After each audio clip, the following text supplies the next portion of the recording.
Yo, Bakayalo, Konoyalo, et oui, on se retrouve encore pour parler de One Piece, mais oui. Bon, je sais, vous attendez tous le chapitre 1046 de One Piece. Ce ne sont pas des spoilers, non, malheureusement, on attendra un peu avant la sortie du chapitre de One Piece 1046. Le résumé complet sortira bientôt, donc voilà. Mais en attendant, on va s'intéresser aux origines de Nika, le fameux dieu du soleil, le fameux dieu dont Luffy se transforme, donc le fameux Gear 5.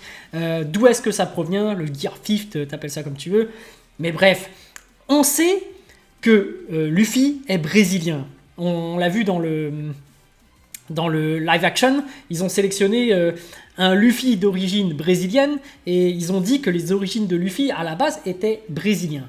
Donc j'ai un peu recherché, bon bien évidemment c'est une théorie mais ça va peut-être pas être ça, mais j'ai constaté dans la culture brésilienne qu'il y a un dieu brésilien qui ressemblait vachement à Nika. Donc on va regarder à quoi il ressemble et puis on va regarder son histoire et on va comparer par rapport à celle de Luffy, tout simplement. Donc voilà les amis, hop, je vous mets l'image. Et donc il s'agit de Curupira, pas Kurapika, non, Curupira, le dieu brésilien. Donc voilà, je vais vous lire un peu l'histoire de ce personnage. Et regardez bien, ses cheveux en flammes, ça rappelle déjà le Gear 5 de Luffy, tu vois. Et ce côté, ce sourire, ce côté tambour, dieu de la forêt, machin, regardez comment il est habillé, ça fait vachement penser à Luffy. Et vous verrez qu'il y a pas mal de similitudes dans son histoire. Donc les amis, c'est parti, on va regarder ça. Curupira est une créature fantastique de la forêt très populaire au Brésil. Son nom d'origine, Curupir, provient de la langue des Indiens Tupi. C'est le premier mytho, personnage légendaire, donc c'est pour ça, Nika, personnage légendaire, fruit du démon légendaire, pardon, personnage légendaire des Indiens découvert par les colonisateurs portugais au XVIe siècle. Cet esprit est le protecteur des animaux et des arbres. Donc guerrier libérateur, voilà, on est quand même dans le thème. Cet esprit est le protecteur des animaux et des arbres. Il a des cheveux rouges, les dents vertes et court si vite que personne ne peut l'attraper. Ah, le côté il court un peu cartoon, si vite que personne ne peut l'attraper, voilà. Il y a des ressemblances quand même.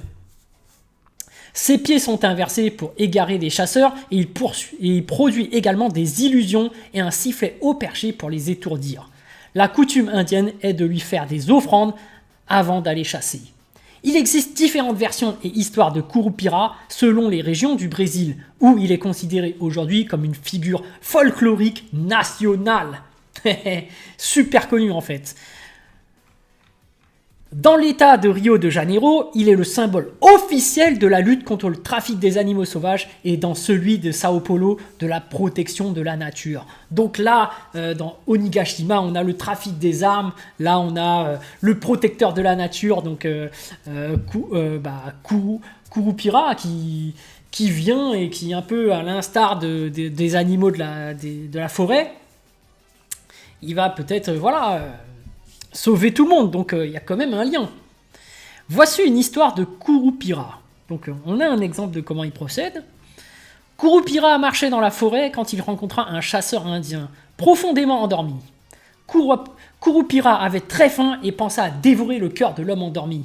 Ah ouais, carrément. Mais le chasseur se réveilla. Surpris de voir Curupira, il ne montra pas qu'il avait peur. Ouais, après, il a l'air enfantin, il n'a pas l'air si dangereux, mais quoi qu'avec ses cheveux rouges, peut-être qu'un chasseur peut avoir peur, on ne sait pas, mais... Bon, Curupira lui dit « Je veux un morceau de ton cœur ». Donc là, on est vraiment... Il mange du cœur, il veut du cœur. On avait vu que le cœur de Luffy s'était arrêté. Il y a quand même un petit lien, tu vois. Pourquoi est-ce que Luffy il revient à la vie? Est-ce que... Il y a quand même des liens, hein. Le chasseur, qui était très malin, se souvenant qu'il avait attrapé un singe, lui donna un morceau du cœur de l'animal. Curupira y goûta, cela lui plut et il voulut tout manger. « J'en veux plus, je veux le reste, dit-il. » Le chasseur lui donna ce qui restait, mais demanda en échange un morceau du cœur du Curupira. Ah ouais. Curupira crut le chasseur s'était ôté le cœur sans souffrir et sans mourir. Ah, donc là en fait, vous voyez, il y avait les battements de cœur de Luffy qui battait au rythme du tambour. Donc, mais est-ce qu'il aura des conséquences? Parce qu'il s'était arrêté son cœur. Et là, Kurupira, lui, est capable de donner son cœur. D'accord, dit le Kurupira. Prête-moi ton couteau. Le chasseur lui tendit son couteau et s'éloigna le plus possible, craignant de prendre un coup de couteau. Le Kurupira se planta le couteau dans la poitrine et tomba mort.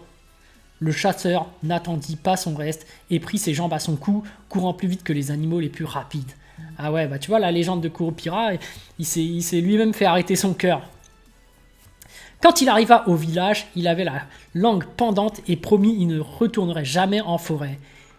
Il pensa « Je m'en suis sorti cette fois-ci, mais pas la prochaine fois ». Pendant une année, l'Indien ne voulut pas entendre parler de la forêt. Quand on lui demandait pourquoi il ne quittait jamais le village, il s'excusait en disant qu'il était malade. Le chasseur avait une fille qui était très coquette.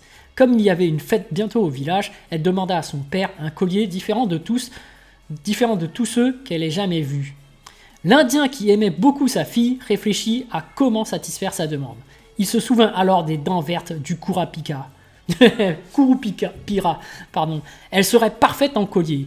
Ah ouais, d'accord, donc il partit donc dans la forêt où il avait laissé le corps de Kurupira. Après avoir cherché encore et encore, il retrouva le squelette recouvert par l'herbe du sous-bois. Les dents vertes brillaient au soleil, ressemblant à des émeraudes.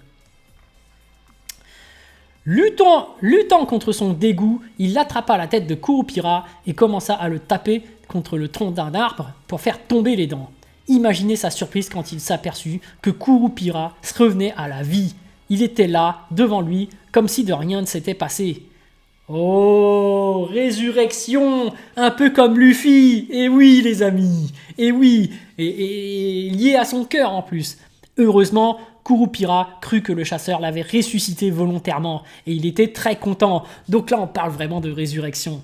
Donc ça se tient, cette théorie-là. Kurupira, c'est peut-être ce fameux dieu Nika dont Luffy est en train de se transformer petit à petit. Ou du moins ce fruit lui procure un peu les mêmes pouvoirs.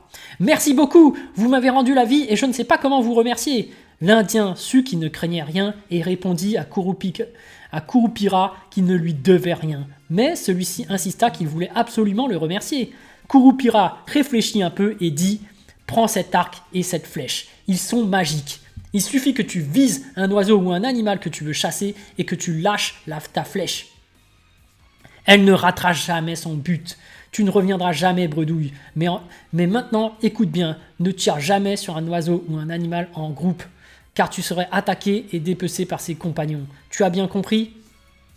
Ah, donc Luffy, bientôt, pourra peut-être tirer une flèche sacrée qui atteindra Kaido directement. On ne sait jamais. Donc, petite prédiction comme ça, peut-être qu'il y aura une histoire de flèche. L'Indien acquiesça et depuis lors, il n'est jamais revenu sans gibier. Il n'avait qu'à pointer une flèche et zas, le gibier tombait mort. Il devint ainsi le plus grand chasseur de sa tribu. Où qu'il passait, il était vénéré et admiré. Donc là, on est vraiment face à un super archer là. Un jour, alors qu'il chassait avec des Indiens de sa tribu qui l'entouraient pleine d'admiration, il se sentit tellement important que, lorsqu'il vit un vol d'oiseaux qui s'approchait, il en oublia la recommandation de Kurupira et y tira. Il ne tua qu'un oiseau, mais comme Kurupira l'avait dit, il fut attaqué par tous les autres oiseaux rendus fous par la perte de leurs compagnons. Ah ouais, donc est-ce que il faut pas toucher au Nakama ? Est-ce que ça veut dire qu'il y a un Nakama qui va se sacrifier et du coup tout le monde va se précipiter pour battre Kaido ? Enfin bref. Tous les autres Indiens s'enfuirent en courant et il renda seul à se défendre. Le pauvre Indien fut mis en morceaux par les oiseaux. Sa tête partit d'un côté, son bras d'un autre, une jambe par ici, une autre là-bas. Ah ouais, c'est une véritable boucherie. Kurupira en fut très peiné. Il récolta alors de la cire et alluma un feu pour la faire fondre. Il récupéra les morceaux du chasseur et les recolla alors avec de la cire. L'Indien revint à la vie et se leva. Ah ouais, il y a une histoire de scie, de cire pour ressusciter des gens, pour les reconstituer. Un peu différent du caoutchouc, mais voilà, il y a une histoire de matière derrière. Ok. Merci tellement, je ne sais pas comment te remercier. Tu me dois rien, répondit Kurupira, mais fais bien attention, c'est la première et dernière fois que je pourrai te sauver. Ne bois pas, ne mange rien qui soit chaud, sinon la cire fondra. Pendant quelque temps, l'Indien fit très attention à ne pas manger chaud.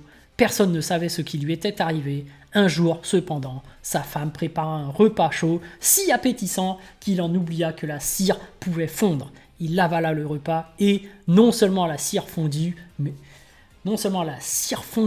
mais lui aussi. Bon, on n'est pas dans de la cire là, mais on est dans du caoutchouc. Je pense que... Qu'est-ce qui pourrait faire mal au caoutchouc? Bon, il n'y a rien. Il n'y a rien, c'est très solide le caoutchouc. Bon, bah voilà, une histoire très intéressante de ce fameux Kurupira. Donc, dites-moi en commentaire si vous pensez que ce personnage dieu brésilien qui peut ressusciter les gens, qui a eu le cœur brisé et qui a ressuscité, puisse être ce fameux Nika, ou du moins inspirer Oda pour créer ce fameux dieu Nika en caoutchouc. Bon, voilà. Là, on a un autre personnage brésilien qui... protecteur de la forêt, Kurupira, qui peut ressusciter les gens avec de la cire, qui transforme son entourage, j'imagine, à partir de la cire, et qui peut ressusciter. Et il peut offrir des armes telles que des flèches qui ne ratent pas leur cible.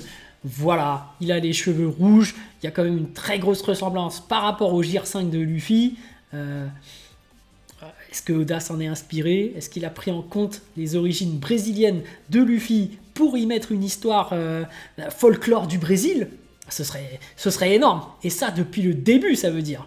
Donc Oda est-il vraiment un génie ou est-ce un pur hasard? En tout cas, on attend avec impatience le chapitre 1045 de One Piece. Et en attendant, on ne sait toujours pas quelles sont les origines de Nika. Mais voilà, petite histoire folklore du Brésil et peut-être un rapport direct avec l'histoire de Nika. Mais voilà, on va attendre la suite. On attend avec impatience le résumé complet français de One Piece 1045. Et puis voilà, je vous dis à bientôt. Parce que là, ça va sortir. Donc à bientôt pour ces prochaines vidéos sur One Piece. Parce que là, on est en mode Fury One Piece.